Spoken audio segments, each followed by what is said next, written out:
The print के soft cover के इस कार्यक्रम में आपका स्वागत है। मैं कृष्ण मुरारी। आज हम इस हफ्ते एक और नई किताब के बारे में चर्चा करेंगे और इस किताब की चर्चा करने के लिए हमारे साथ डॉक्टर हीरालाल जी है, जो आईएएस ऑफिसर है और उत्तर प्रदेश के नेशनल हेल्थ मिशन में एडिशनल डायरेक्टर है। उन्होंने एक किताब लिखी है डायनेमिक डीएम के नाम से। आज हम उसी को लॉन्च करेंगे और इस किताब पर हम उनसे बात करेंगे कि इस किताब में एक्चुअल में है क्या। उन्होंने अपने जो बांदा में डीएम रहते हुए उन्होंने जो काम किए हैं, उन कामों में क्या है, वो कैसे लोगों से जुड़ा रहा है और कैसे उन्होंने लोगों के जीवन को बदला है। चाहे जेल सुधार हो, चाहे पर्यटन के क्षेत्र में काम हो, चाहे वाटर मैनेजमेंट का काम हो, और इन सब कार्यों के वजह से कैसे उनको उत्तर प्रदेश और उत्तर प्रदेश के बाहर भी प्रशंसा मिली है, प्रधानमंत्री से प्रशंसा मिली है। इन्हीं सब बातों पर इस किताब में उन्होंने लिखा है, विस्तार से लिखा है, जो उनके अनुभव रहे हैं काम करते हुए, क्या उन्होंने चुनौतियां फेस की है, उस बारे में भी इन्होंने विस्तार से लिखा है। तो बहुत बहुत स्वागत है सर हमारे इस कार्यक्रम में। धन्यवाद आपका, थैंक यू चर्चा करने के लिए और इस चर्चा में बुलाने के लिए थैंक यू। जी सर, हमारा पहला सवाल यही होगा कि जब आप किताब आपने लिखी, उसी की शुरुआत में आपने 3 चीजें अहम लिखी कि देश में प्रधानमंत्री, पीएम, सीएम और डीएम जो है वो सबसे महत्वपूर्ण पद हैं। और उसके बाद आपने एक चीज और लिखी कि प्रधानमंत्री और सीएम से ज्यादा लोगों के बीच जो सबसे ज्यादा जुड़ा रहता है वो डीएम है। तो ये आपने कैसे सोचा और आप जब डीएम रहे तब आपके क्या अनुभव रहे, और इस बात को कहने के लिए आपके पास क्या चीजें हैं कि आप इस कंक्लूजन पे पहुंचे कि डीएम जो है सबसे ज्यादा जुड़ा रहता है। वो कैसे जुड़ा रहता है, आपके क्या अनुभव रहे डीएम के दौरान जब डीएम थे आप बांदा के? देखिए, आपके क्वेश्चन का जो आंसर जुड़ाव का है वो बड़ा सिंपल है। देखिए, जो किसी को डायरेक्टली देता है उसी से जुड़ाव बनता है। ये सारे प्रोडक्ट जो बनते हैं, सोशल प्रोग्राम, इसको सोशल प्रोडक्ट में कहता हूँ। वो प्रोजेक्ट के रूप में होता है, प्रोग्राम के रूप में होता है, आइडिया के रूप में होता है। ये सारे सोशल प्रोडक्ट बनते हैं भारत सरकार, उत्तर प्रदेश सरकार में, और भेज दिया जाता है जिलाधिकारी को। और जिलाधिकारी इस सोशल प्रोडक्ट को बेचते हैं आम जनता, और फ्री ऑफ कास्ट बेचते हैं, पैसा वैसा कुछ नहीं लेते हैं। तो जब ये फ्री ऑफ कास्ट बेचते हैं तो फिर डीएम का क्या मुनाफा है या सरकार का क्या मुनाफा है? बिना किसी फायदे का तो कोई काम नहीं होता। सरकार का मुनाफा फायदा ये है कि समाज का उत्थान हो, सोशल वेलफेयर हो, लोग धनी हो, खुशहाल। तो हमारा जो इनडायरेक्ट प्रॉफिट है, ये सब हम इस सब के लिए ये सब काम करते हैं। तो चूंकि जिले में जिलाधिकारी होता है, उसकी एक टीम होती है, वो इस सोशल प्रोडक्ट को जनता को सीधा सीधा देता है। तो नेचुरल सी बात है, जो जनता के बीच रहेगा और जिससे जनता लेगी उसी को ज्यादा मानेगी। प्रोडक्ट कहाँ से, जैसे मान लीजिए आपके उदाहरण के लिए, रिन साबुन बन के बॉम्बे से चला और दुकान पे बिकता है आपके किसी दुकान पे, तो जो आदमी सामान खरीदता है दुकानदार से, उसी को पता रहता है, उसे नहीं पता ये कहाँ बना, कहाँ से आया, कैसे गया। जी। तो जनता से सरकार, मतलब जनता से डीएम का सीधा लगाव है, क्योंकि डीएम सब कुछ देता है। स्कॉलरशिप ले लो, स्कूल का बैग ले लो, दवाई ले लो, आइडिया ले लो, और फ्री में देता है। इसलिए वो पॉपुलर रहता है। और डीएम को लोग, डीएम का जो इंस्टीट्यूशन है, पद है, वो बड़ा विश्वसनीय पद है। आम जनता में आज भी हर आदमी यही समझता है कि दुनिया में कोई समस्या हो, डीएम के पास चले जाओ, वो मर्ज की दवा दे देगा। ये एक विश्वास है उस पद की, ये डीएम के पद का विश्वास है, और इसी चीज को एक डीएम को मेंटेन करना चाहिए। क्या सर भारत में इतना इतना आसान है कि डीएम तक पहुंचना? क्योंकि हम कई उदाहरण हमने देखे हैं कि डीएम तक पहुंचना भी बहुत मुश्किल है भारत में, क्योंकि डीएम सुनते भी नहीं है। तो इस चुनौती को आपने कितना आसान बना दिया अपने कार्यकाल के दौरान कि लोगों से संवाद करना, लोगों के बीच में रहना आपने कितना पॉसिबल बना दिया कि लोग आप तक पहुंच सके, वो अपनी समस्याएं आपके सामने रख सके और आप उन समस्याओं को फिर सॉल्व करें। देखिए, ये जो बात आप कह रहे हो सही बात है, ये समस्या है। और सरकार चाहती है कि जनता के बीच और डीएम के बीच कोई दूरी ना हो। क्यों? हम दुकानदार हैं, हम सामाजिक दुकानदार हैं, हम सामाजिक प्रोडक्ट बेचते हैं। हमारा खरीदार कौन है? हमारा खरीदार आम जनता है। हम दवाई के रूप में बेचते हैं, हम कृषि के विभिन्न यंत्र के रूप में बेचे, हम 6,000 रुपया किसान मानधन दे रहे हैं।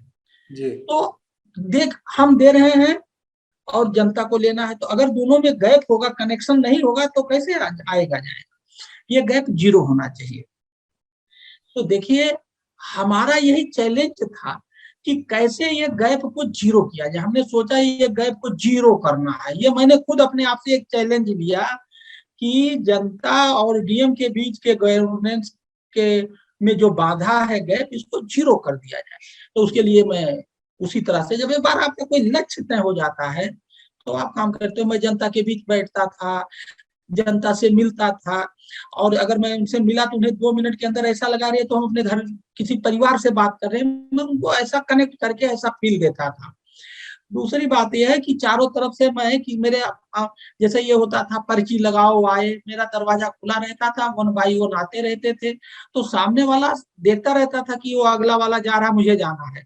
जी। तो मतलब मैं दरवाजा खोल के मिलता। अब मैं आपको क्या बताऊं, ठंडी के समय में मैं जब कलेक्ट्रेट में बैठता था तो अपने ऑफिस के बाहर एक जगह थी, धूप में, वहीं बाग आए थे, धूप में मैं दिन भर बैठा रहता, वो चारों तरफ से दिखता था, देखो डीएम साहब बाहर बैठे। जैसे गांव में घर के सामने अपना धूप सेकता है, वैसे मैं धूप भी सेकता था। अगर मुझे बैठक भी करना होता वही धूप में करता था। वो चारों तरफ से दिखता था कलेक्ट्रेट, हर आदमी देखो डीएम साहब बैठे हुए। उससे क्या होता था कि लोगों को लगता था, मतलब ये सबको पता था कि जाओ, जब चाहो मिल लो, जैसे चाहो मिलो, सुनेंगे।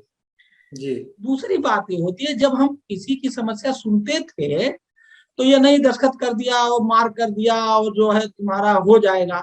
किसी अधिकारी कोई समस्या होती थी तो मैं उसी के सामने फोन मिलाता था, तो मैं ये कहता था, ये अगर आदमी मेरे पास आया है इसका मतलब आप काम नहीं कर रहे हो, अगर आपने काम कर दिया होता तो मेरे पास नहीं आता। बिल्कुल। ठीक है, तो मैं ये मैसेज देता था लोगों को। हमने कहा भाई देखिए, जिसके तहसील से, जिसके ब्लॉक से, जिसके फील्ड से ज्यादा समस्या आएगी, इसका मतलब ये है कि लोग वहां काम नहीं कर रहे हैं, समस्या का समाधान नहीं कर पा रहे हैं या नहीं कर रहे हैं, इसीलिए मेरे पास आ रहे हैं। तो ये सरकारी तंत्र में एक मैसेज गया। दूसरी बात, मुझे एक दिन एक विधायक आए और कहने लगे कि साहब जो है, हम लोग कि कोई अधिकारी नहीं सुनता है तो हम लोग ये कह देते हैं हम जा रहे हैं डीएम साहब के पास। क्या मतलब? वो इनडायरेक्टली में, और अधिकारी को ये पता होता था कि ये जाएंगे, अभी वो तुरंत मिलेंगे और उधर से फोन आएगा और हम हड़काए जाएंगे, क्या जी। डांटे जाएंगे। लेकिन मैं आपको एक चीज बताऊं, मैं डांटता भी था तो वो एक डांटना दो तरह का होता है। एक तो होता है वो बॉसिज्म वाला डांट होता है, एक होता है परिवार वाला डांट। देखिए, हम एक बाप अपने बेटे को भी डांटता है, ठीक है। तो जी। जो मेरी डांट होती थी वो बाप बेटे वाली होती थी, सुधार वाली होती थी। क्या भाई, अगली बार मैं ये, आपकी बात तो माफ कर रहा हूँ, अगली बार ये नहीं सुनना चाहिए, आपकी ज्यादा शिकायतें आ रही हैं। जी। उसमें मतलब डंडा, stick and carrot both together होता था। प्यार और तकरार दोनों साथ होते थे। वो धीरे धीरे अधिकारी को पता लग गया, भैया वो बाहर कुर्सी लगा के ठंडी में बैठे, वो सबको पता था वही बाहर कुर्सी में 4 महीना बैठते हैं, क्या। जी। तो हमारे पीछे अधिकारियों को इस तरह से भी लोगों ने हड़का के काम किया, कराया। अधिकारी डरे। अच्छा, वो कहता कि हम जा रहे हैं डीएम साहब से मिलने, अभी शिकायत करेंगे। अधिकारी को पता है डीएम मिलेगा नहीं, ये झूठ बोल रहा है। जी। लेकिन उन्हें पता था अभी मिलेंगे, अभी 10 मिनट में फोन आएगा। और कई जगह पे तो हमने गाड़ी में बैठाया, हम उनके ऑफिस में चले गए सीधे, वही ऑफिस में इंक्वायरी किए, क्यों नहीं हुआ, कितनी बार आपसे मिला था, आपने क्यों नहीं सुना, ये क्यों मेरे पास। वो एक मैसेज क्रिएट कर दिया। जी सर, आपका जो अनुभव है प्रशासनिक ढांचे में वो लगभग 25 साल से ज्यादा का हो गया। तो उसमें आप अलग अलग पदों पर भी रहे, सीडीओ भी रहे, आपने काम किया, पीसीएस अधिकारी के तौर पर आपने शुरुआत किया, फिर आईएएस हुए। तो उसके बाद आपने बहुत सारी चुनौतियां देखी। आपने किताब की शुरुआत में जो आपने प्रारंभिक जीवन के बारे में लिखा है उसमें आपने लिखा भी है कि मेरी जो सारी चीजें जो जो पालन पोषण हुआ वो ग्रामीण क्षेत्र में हुआ। तो इसका कितना आपके जीवन पर इफेक्ट रहा जो आपने बाद में सुधार किए, क्योंकि आपको पता था कि कॉमन लोगों की दिक्कतें क्या है। और फिर जब आपकी पोस्टिंग आईएएस के तौर पर बांदा डिस्ट्रिक्ट में हुई, जो कि बहुत संवेदनशील इलाका है, जिसमें नेशनल फैमिली हेल्थ सर्वे जो 4 हुआ था 2015-16 में, जो रिजल्ट थे उसमें बहुत सारे उसके जो मानक थे सूचकांक में, वो बहुत ही पिछड़ा था, खासकर पानी के क्षेत्र में, चाहे कुपोषण के क्षेत्र में। तो कैसे आपने बांदा की जो तस्वीर है वो बदली, और इसमें आपको क्या चुनौतियां फेस करने को मिली, और पानी के क्षेत्र में आपको कैसे, आपको किस चीज ने इंस्पायर किया कि आप पानी के क्षेत्र में काम करें, कुपोषण के क्षेत्र में काम करें, पर्यटन के क्षेत्र में काम करें, वो जो आपने सुधार किया, जेल सुधार, इन सब चीजों के बारे में बताइए कि उस दौरान का आपका अनुभव क्या था, और उस दौरान आपने कैसे चीजों को ठीक किया वहां पर। देखिए, जब मैं डीएम बन के गया ना, जी। तो रास्ते भर परेशान था। लोग डीएम बन के जाते हैं तो खुश होते, मैं डीएम हो गया, मैं तो बहुत बड़ा आदमी हो जी। गया, मैं बड़ा पावरफुल हो गया, मैं तो खजाने बैठ गया, अनाप अनाप अनाप शनाप सोचते हैं। मैं रास्ते भर लखनऊ से जब बांधा गया तो अंदर खाने में बहुत परेशान था, और जी। मैं रास्ते भर अपने आप से लड़ता गया। मेरी लड़ाई क्या थी रास्ते भर, मैं अपने दिमाग में जैसे होता ना सोच थे कि अरे बांदा में तो पानी की बहुत समस्या है, बांदा में तो डाकू वाला जो मैं पढ़ता हूँ, मैं वहां दो समस्या बहुत पढ़ता था, पानी की और डाकू वगैरह की, जो डाकू का समस्या। जी। तो मैं जब वहां जाता था, मैं जा रहा था रास्ते में, तो मैं अपने आप से लड़ता था, क्या मैं ये डीएम गिरी कर पाऊंगा, क्या मैं ये डीएम सफल हो पाऊंगा, बहुत बड़ा चैलेंज है। मैं ये लड़ते हुए गया यहाँ से बांदा तक। ठीक। तो जब आदमी खुद अपने आप से कोई चैलेंज लेता है, तो जब वो चैलेंज लेता है तो उससे लड़ता है, और जब लड़ता है तो जीतता है। बहुत सारे लोग हैं ना चैलेंज लेंगे, तो ना चैलेंज लेंगे, ना लड़ेंगे, ना जीतेंगे। ठीक है, जी। सिंपल सी बात। तो मैं, लोग कहते हैं डीएम का पद बड़ा पावरफुल है और बहुत अच्छा है, ये है, इसमें मैं इसको नकार नहीं रहा हूं, लेकिन मैंने एज ए डीएम कभी भी अपने आप को ताकतवर महसूस नहीं किया, पावरफुल महसूस नहीं किया। क्यों? इसलिए एक डीएम की क्या जिम्मेदारी है? सबको रोजगार दो, सबको हंसाओ, सबको धनी बनाओ, सबकी समस्याएं हल करो, सबको खुशहाल बनाओ। मैं ये नहीं कर पाया, मैं करने की खूब कोशिश किया, नहीं कर पाया। जी। तो मैं कैसे मान लूं कि मैं पावरफुल था? तो मैं इसको, उस चीज को मैं इस लाइट में देखता था। हम पानी 1 मीटर 34 सेंटीमीटर बढ़ा पाए, पानी 10 मीटर बढ़ा देते तो और इनकम बढ़ती लोगों की। तो जो समस्या है, अगर मैं उसको नहीं हल कर पा रहा हूँ as per the expectation of the population and public, तो मैं कैसे मान लूं कि मैं बड़ा पावरफुल हूँ? तो मैं अपने को हमेशा एज ए डीएम कमजोर महसूस किया। एक बात, ये पानी की समस्या, तो मैं यहाँ से गया, और जो वहां पहली लैंड ऑर्डर की घटना हुई, तो मैंने अपने एसडीएम को भेजा, तो उन्होंने आग बताया पानी का नल खराब हो गया था, हैंडपंप या जो पंप सप्लाई था, उससे 3 दिन से था, तो जाम हो गया। फिर हमने इस पर छानबीन की, मेरे पास पहले से पता ही था, ये आइडिया था पेपर में पढ़ के। जी। तो लोगों ने कहा साहब गर्मी में डीएम को चूड़ी भेंट करते हैं, गगरी फोड़ो आंदोलन करते हैं, आपने लिखा नदी भी में है इसको किताब में। हाँ, नदी आंदोलन करते हैं, और डीएम को सोने को नहीं मिलता है, डीएम बहुत परेशान रहता है, और ये सारी बातें मैंने प्रैक्टिकली देखी भी। तो जी। हमने कहा, फिर राय मशवरा किया, बात शुरू की कि भाई इसको कुछ किया जाए। हुआ, अब क्या हुआ, समस्या हमारे सामने खड़ी होगी, अब हम समाधान ढूंढने लगे। तो देखिए, जहां चाह वहां रहा। फिर उसमें जो है क्या किया जाए, तो ये हुआ कि सचिव प्रधान और लेखपाल जो गांव में लोग रहते हैं, इनको पहले सेंसिटाइज किया जाए। तो हमने इनकी एक बैठक करी, फिर उसी में ये वाटर एड पार्टनर बन गया, फिर वहां लोकल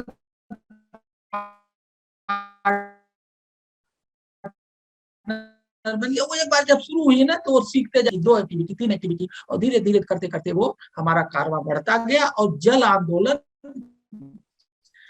ये जल आंदोलन में बदल गया। तो जी। जी। जो मेन बात थी, जनता का विश्वास जीतना। ठीक है। अब जैसे आपने एक बात छेड़ी की, मेल न्यूट्रिशन, इसकी बड़ी इंटरेस्टिंग कहानी है। मैं जब यहाँ से जा रहा था, तो एक सैलवी शारदा टाइम्स ऑफ इंडिया की सीनियर जर्नलिस्ट है, वो मेरे से परिचित थी। तो उन्होंने मुझे जब पता लगा कि मेरे पोस्टिंग हो गया, तो उन्होंने कहा भैया आप कलेक्टर हो गए हैं बांदा के। अब बांदा में एक ऐसी समस्या है, इसको मैंने उस चैप्टर में लिखा भी है, जी। जी। माइल न्यूट्रिशन के चैप्टर में यही से शुरुआत की है। जी। और वहां पे नरैनी में एक पायलट हुआ था, और पता नहीं, हमने न्यूज लिखा था, तो हमने कहा न्यूज भेजो, उनसे मैंने न्यूज मंगाई। वहां जाते ही ये बात पता किया तो जितना बात सेल्वी शारदा ने कहा था वो सारी की सारी बात थी, वहां वो इशू ही नहीं था और बहुत बड़ी समस्या थी। तो फिर हमने वहां के जो हमारे विभागीय लोग थे, यूनिसेफ के कंसल्टेंट थे, उनको मैंने ये पूरा मुद्दा दिया। हमने कहा इस मॉडल को पूरे पूरे बांदा में लागू करना है, प्रोग्राम बनाओ, प्रोजेक्ट बनाओ, क्या चाहिए बताओ। फिर हमने इसकी पूरी टीम बनाई, रेगुलर यूनिसेफ का सहारा लिया, वीकली बैठक करने लगे, समस्याएं जो आई ये हल करने लगे।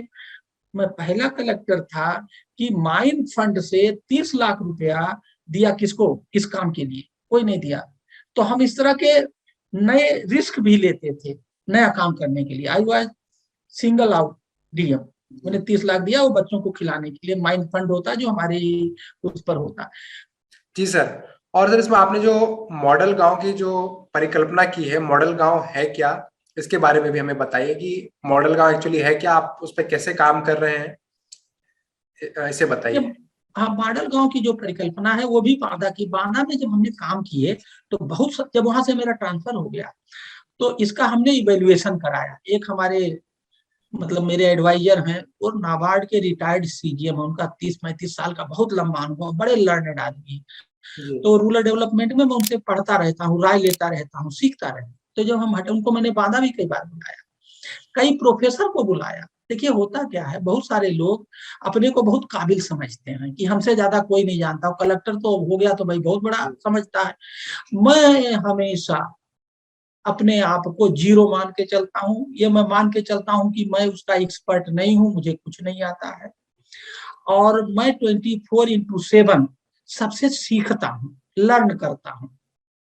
एक बात और है, ये लोग सोचते हैं जो पीएचडी है, प्रोफेसर है, वही सब कुछ जानता है, बड़ी पोस्ट पे वही जानता है। मैं ये भी नहीं, छोटा से छोटा आदमी हमसे ज्यादा जानता है।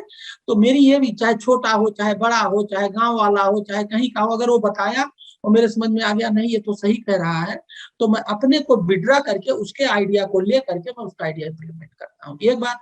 दूसरी बात यह है कि जो हमें आइडिया बताता मैं उसका प्रचार भी करता हूँ। लोग क्या करते हैं, दूसरा का आइडिया ले लेंगे और जाकर अपने बॉस से कहेंगे देखो हमने पकाया है। जी, आपने लिखा तो भी है आप किताब। पूरी किताब में आप देखेंगे जिसने जो मुझे सुझाव दिया है मैंने उसका बाकायदे नाम लिखा है कि सेल्वी शारदा ने मुझे ये बताया, प्रशंसा गुप्ता ने मुझे रेनिंग हार्वेस्टिंग बताया, सनी कुमार ने मेरा स्टार्टअप इनोवेशन किया। मतलब जिसने जो बात कही, वाटर येट ने मेरी ये मदद की। मैंने कोई वो क्रेडिट इस किताब में नहीं लेने की कोशिश की जो मैंने नहीं किया है। हमने इस किताब से पूरी क्रेडिट उन्हीं को देने की कोशिश करी है इस किताब में जिसने मुझे उस समय वो काम कराया था। तो इससे क्या फायदा हुआ, इससे फायदा ये हुआ कि बहुत बहुत अच्छे अच्छे आइडिया मेरे पास आने लगे कि अगर डीएम साहब हमारी बात मान लेंगे, समझ में आ गया तो मेरा तो नाम हो जाएगा, मेरा तो नाम हो जाएगा, मुझे सर्टिफिकेट मिल जाएगा। तो इस तरह से मैंने फ्री में बुद्धि इकट्ठा किया क्या और उसको लागू किया। तो ये देखिए क्या हुआ, 1 मीटर 34 सेंटीमीटर पानी बढ़ा, 10.5% लोकसभा गर्मी कठिन चुनाव में परसेंटेज बढ़ा, जेल नंबर 1 हुआ, आपका जो है क्रॉप प्रोडक्टिविटी 18.5% बढ़ गया। ये सब, हाँ ये डेटा है, ये कोई फर्जी नहीं है, पब्लिक डेटा है, ठीक है। और इस किताब की एक खासियत और है, जो भी बात हमने कुछ कही है उसके मैंने तुरंत सबूत लगाए हैं, फोटो या कुछ ना कुछ। क्या अगर हमने कहा मैंने ये काम किया तो मैंने उसका सबूत लगा दिया है। सामान्यतः ऐसा होता नहीं है, ठीक। तो ये जब सब चीजें देखी गई तो ये हुआ। तो हमारे मुनीष जी, जब मेरा ट्रांसफर हो गया तो मुनीष गंगवार साहब ने कहा साहब ये तो हर गांव का विकास हुआ है, तो मॉडल गांव की तरफ हम लोग, हर गांव में वृद्धि हुई है, चाहे किसी में 10 हुआ, किसी में 100 हुआ, किसी में कुछ हुआ। तो हमारे 470 गांव बाधा में थे, सबकी वृद्धि हुई। इसी पूरी चीज को हम लोग ऑनलाइन, ठीक है, मॉडल गांव के प्रोजेक्ट के रूप में चला रहे हैं। चला कैसे रहे हैं, वो जो मुनीष गंगवार है वही इसके प्रेसिडेंट हैं, वही चला रहे हैं। मैं इसका ऑनरेरी मेंटर हूँ। आईसीसीआई फाउंडेशन जो है इसको सपोर्ट करता है, इसकी एक छोटी सी ऑफिस है, वो भी कुछ नहीं लेते हैं, रिटायर्ड हैं, मैं भी कुछ नहीं लेता हूँ। और मेरा डिलीट का तो टॉपिक ही यही है, क्या, सोशल बिहेवियरल चेंज कम्युनिकेशन, कैसे लोगों को समझा बुझा करके उनके दिमाग को बदल करके और उनसे काम कराना, उनको इंगेज इन्वॉल्व करके और काम कराना, जो मैंने वादा किया। इसकी एक छोटी सी एक सीईओ है सौरभ लाल, 4 लोगों का ऑफिस है, और इसका जो सपोर्ट है उसको चलाने के लिए वो आईसीसीआई। और ये पूरे देश में हम लोग कहीं फिजिकल नहीं जाते हैं, ऑनलाइन उनको हम उनके मोबाइल फोन पे कनेक्ट करते हैं, उन्हें पूरा मॉडल बताते हैं, और उसमें जो बाउंस बैक होता है कि नहीं ये तो बहुत अच्छा हम करेंगे, प्रधान हो कोई, तो हम उनको जोड़ करके इस मॉडल को उनके दिमाग में डालते हैं। Knowledge is power, we are empowering and enabling them to do something good for the village as well as villagers for themselves by providing practical knowledge, not theoretical knowledge। जी। तो ये बहुत बेसिक कॉन्सेप्ट है, इस पर ये model गांव चलता है। और सर जब ये किताब में पढ़ रहा था तो सबसे दिलचस्प जो चीज थी, सबसे पहले नजर आती है, वो उसका शीर्षक है। किताब का नाम जो है डायनेमिक डीएम।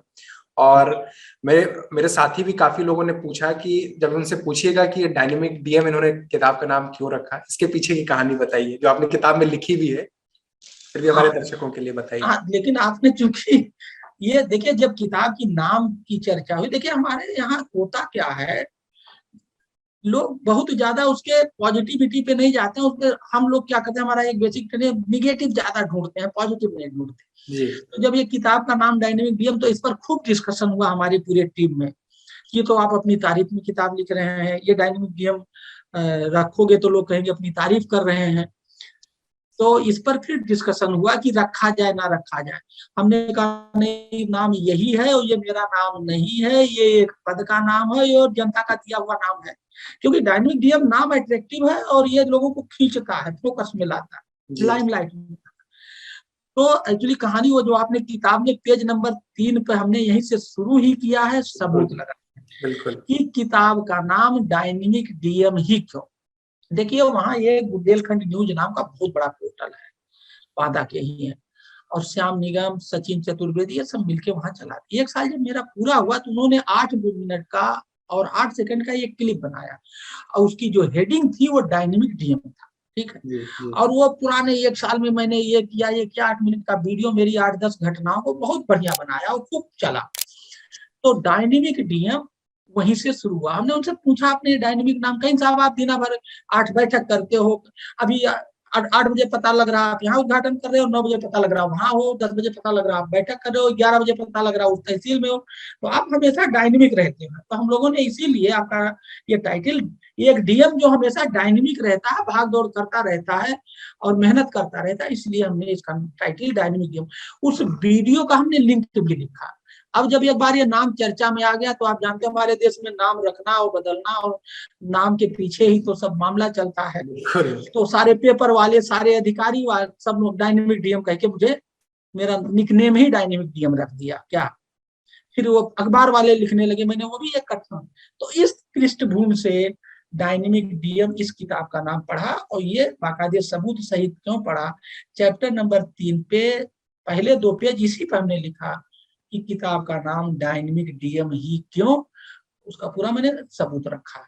जी सर, जब मैं किताब पढ़ रहा था तो पूरी किताब में यही मेरे को दिखा कि आप आशा से भरे हुए हैं, उम्मीद से भरे हुए हैं, लेकिन इस किताब में एक अंश है जहां पर आपकी निराशा भी दिखती है।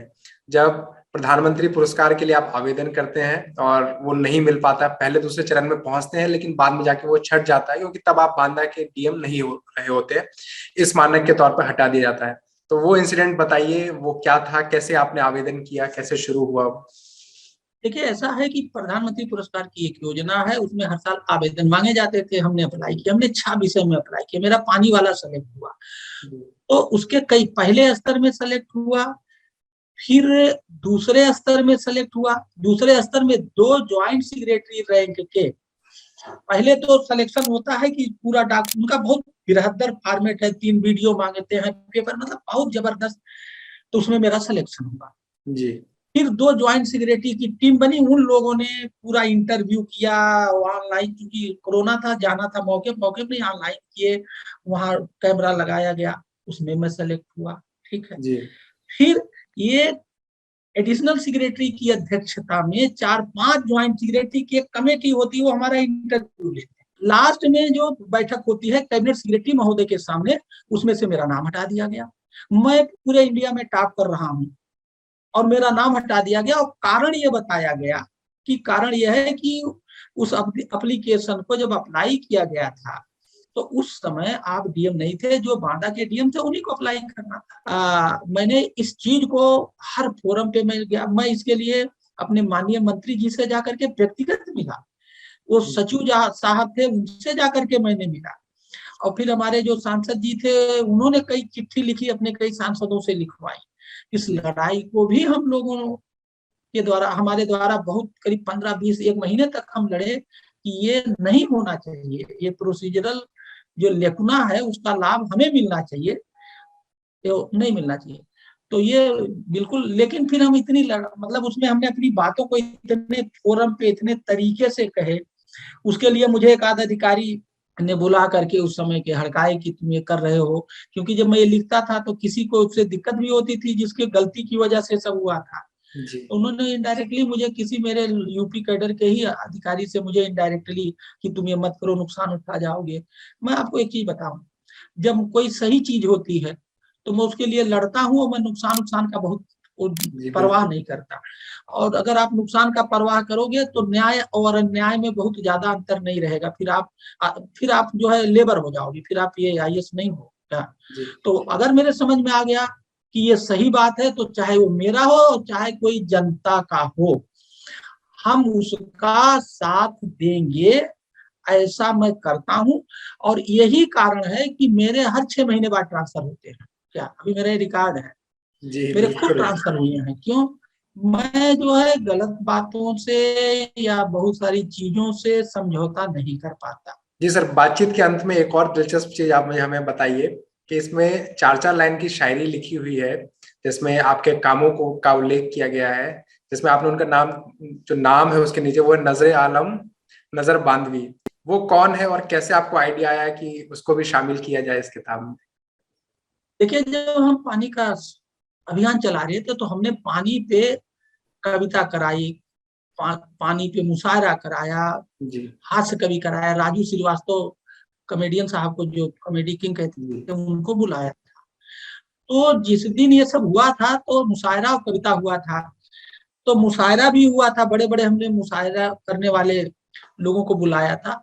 तो ये पूरा काम ये नजरे आलम साहब ही, ये पत्रकार भी हो, इनकी बहुत अच्छी शायरी और शायरी पे पकड़ है। तो वो जो कंपेयरिंग होता है यही कर रहे थे। तो जब हम किताब लिखने लगे तो अगर मान लो सीधा सीधा किताब लिखो तो इसका टेस्ट मोनोटोनस हो जाता है। जी बिल्कुल। तो मैंने इनको किताब भेजी और हमने कहा हर चैप्टर पर आप 4-4 लाइन लिख के दो, मैं आपके नाम से हर किताब में डालूंगा, जिससे और वो 4 लाइन उस पूरे चीज के जिस्ट के रूप में हो। तो उन्होंने बेचारों ने बड़ी मेहनत की, 2 महीने लगाए और एक एक चैप्टर का लाइन पढ़ के वो पूरे सार को, तो मतलब इसीलिए मैंने हर, तो उससे 2 फायदा हुआ। एक तो वो 4 लाइन पूरे मोनोटोनी को तोड़ता है, टेस्टी बना देता है, रीडर की इंटरेस्ट को और क्रिएट कर देता है, और एक पूरा एक जिस्ट दे देता है। तो ये नजरे साहब अभी भी बांदा में हैं और वो इसको लेके बहुत खुश हैं कि हर चैप्टर में मैंने उनको जोड़ा है, तो उनका भी नाम हर जगह बिक रहा है, छप रहा है, वो फेमस हो रहे हैं, वो बहुत खुश हैं। और हमारी किताब भी खुश है, हम भी खुश हैं, नजरे आलम भी खुश है, और जो पढ़ रहा है वो भी खुश है। बिल्कुल बिल्कुल सर, शुक्रिया बातचीत करने के लिए। हम चाहेंगे कि सभी दर्शक और लोग इस किताब को खरीदें और पढ़ें। बहुत ही दिलचस्प कहानियां हैं इसमें। आपने जो अपने प्रशासनिक पद पे रहते हुए जो आपने काम किया है उसकी बानगी है इसमें, जो उसकी चुनौतियां हैं, उसकी अच्छाइयां हैं, जो आपने पाया है उसकी उपलब्धियां भी हैं। तो इस किताब को सभी को पढ़ना चाहिए और इस किताब को लिखने के लिए बहुत बहुत शुक्रिया। और हम उम्मीद करते हैं कि ऐसा ही काम और आप आगे भी करते रहेंगे और लोगों की भलाई होती रहेगी। मैं आपसे एक चीज अंत में ये कहना चाहूंगा कि देखिए, ये किताब सुशासन पे आधारित है। बिल्कुल। और सुशासन कहाँ कहाँ होता है, सुशासन का सबसे बड़ा पद पीएम का, सीएम का, डीएम का, और सबसे छोटा सुशासन का जो है इंस्टीट्यूशन क्या होता है, फैमिली, ये जो हमारा परिवार है। तो ये गुड गवर्नेंस पे आधारित है। और अगर इसको हर आदमी व्यक्ति पढ़े और ये करे तो ये जो हमारी समस्याएं हैं, जो सामाजिक समस्या, पानी, पेड़ नहीं है, ऑक्सीजन की कमी है, इन्वायरमेंट को दिक्कत है, जल जंगल जमीन को दिक्कत है, सब दूर हो जाएंगे इसको अगर पढ़ के लोग लागू कर दें। ऐसा ये मेरा मानना है, क्योंकि हमने बादा में इसको किया है। Tested, tried and verified formula है ये, इसमें कोई कोई गप नहीं है। बिल्कुल सर। तो आपने मुझे यहाँ बुलाया और बड़ा अच्छा क्वेश्चन आपने मेरे सामने पोज किया, और सबसे अहम बात यह है कि आप इस किताब को बड़ी गहराई से पढ़े हैं, सामान्यतः ऐसा देखने को नहीं मिलता, इसके लिए आपका धन्यवाद। बहुत बहुत शुक्रिया सर।